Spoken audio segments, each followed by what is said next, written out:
नेत्र खुलेंगे, करो ध्यान साधना।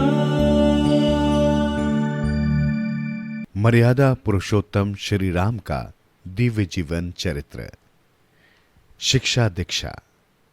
एक दिन बालकों को वाटिका में धनुर्अभ्यास करते देख महाराज दशरथ को उनकी शिक्षा दीक्षा का ध्यान आया।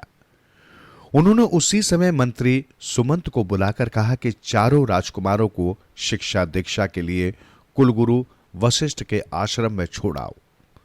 सुमंत ने आज्ञा शिरोधार्य की और जाकर राजकुमारों को महाराज की इच्छा से अवगत कराया। तब राम बोले, हम पिताश्री की आज्ञा का पालन अवश्य करेंगे तात।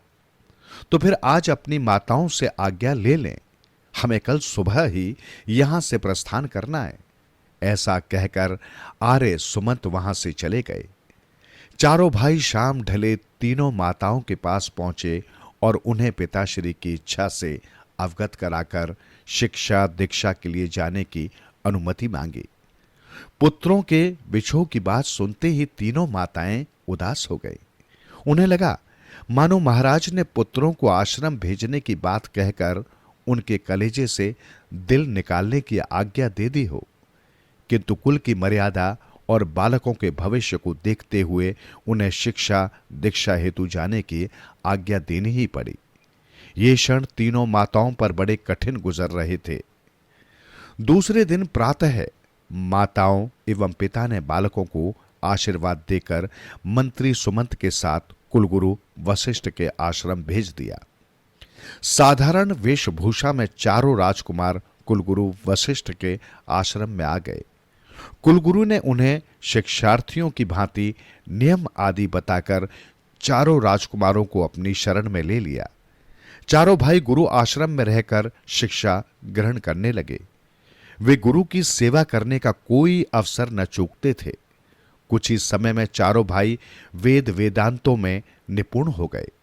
गुरु वशिष्ठ जो कुछ भी पढ़ाते, चारों भाई उसे दूसरे दिन ही कंठ्यस्थ कर लेते।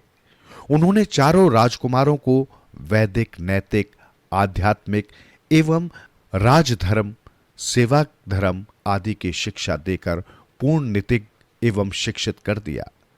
तत्पश्चात एक बार सभी विद्यार्थियों की परीक्षा लेकर गुरु वशिष्ठ ने राजा के पास संदेश भिजवाया कि आपके चारों पुत्रों की शिक्षा पूर्ण हो चुकी है।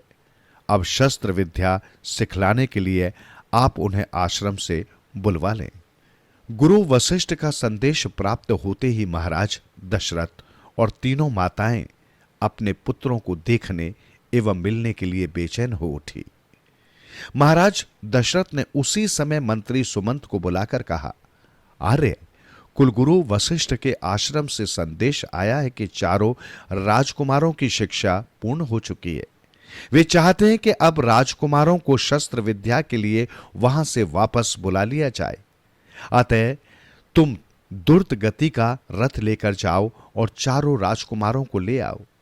हमारी और उनकी माताओं की आंखें उन्हें देखने के लिए तरस रही हैं।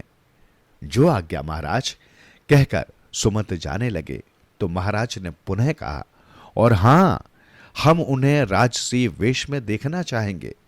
मैं कुमारों के राजसी वस्त्र आदि ले जाऊंगा महाराज। तत्पश्चात सुमंत ने माताओं से कुमारों के राजसी वस्त्र आभूषण ले लिए और रथ द्वारा कुलगुरु वशिष्ठ के आश्रम की ओर चल दिए। आर्य सुमंत ने कुलगुरु वशिष्ठ के आश्रम पर जाकर पहले उन्हें दंडवत प्रणाम किया। उसके बाद अपने आने का प्रयोजन बताया। गुरु वशिष्ठ ने तत्काल ही चारों राजकुमारों को बुलाकर कहा, राम, भरत, लक्ष्मण और शत्रुघ्न, तुम्हारी शिक्षा पूर्ण हो चुकी है, इसलिए आर्य सुमंत तुम्हें वापस अयोध्या ले जाने आए हैं। जाओ, इनके लाए ये राजसी वस्त्र धारण कर प्रस्थान की तैयारी करो। जो आज्ञा गुरुदेव। चारों भाइयों ने शीश नवाकर कहा और अपने अपने वस्त्र आभूषण लेकर अपनी कुटिया की ओर चल दिए। कुलगुरु वशिष्ठ आर्य सुमंत से अयोध्या और महाराज के समाचार लेने लगे। कुछ ही देर बाद जब चारों भाई राजसी पोशाकों में वहां पुनः उपस्थित हुए तो उनके तेज एवं कांति से दसों दिशाएं प्रकाशमान हो उठी। उनकी अनोखी छटा देखकर स्वयं आर्य सुमंत भी ठगे से रह गए। चारों भाइयों ने गुरु चरणों में प्रणाम किया और दंडवत होकर उनके चरण छुए। कुलगुरु वशिष्ठ ने स्नेहपूर्वक उन्हें उठाया और प्यार से उनके सिरों पर हाथ फिराकर बोले, जाओ वत्स, ज्ञान का जो प्रकाश मेरे माध्यम से तुम्हें प्राप्त हुआ है उससे दुनिया के अंधकार को दूर करो। माता पिता और वरिष्ठ जनों की सेवा करना, सबसे प्रेम और दुखी जनों के दुख दूर करना, यही मेरी अंतिम शिक्षा और आशीर्वाद है। हम आपकी आज्ञाओं का पालन करेंगे गुरुदेव। चारों कुमारों ने एक स्वर में कहा, तुम्हारा कल्याण हो वत्स। तत्पश्चात चारों भाइयों ने एक बार पुनः गुरु चरणों में प्रणाम किया, फिर अपने सहपाठियों से विदा लेकर आर्य सुमंत के साथ रथ पर सवार हो गए।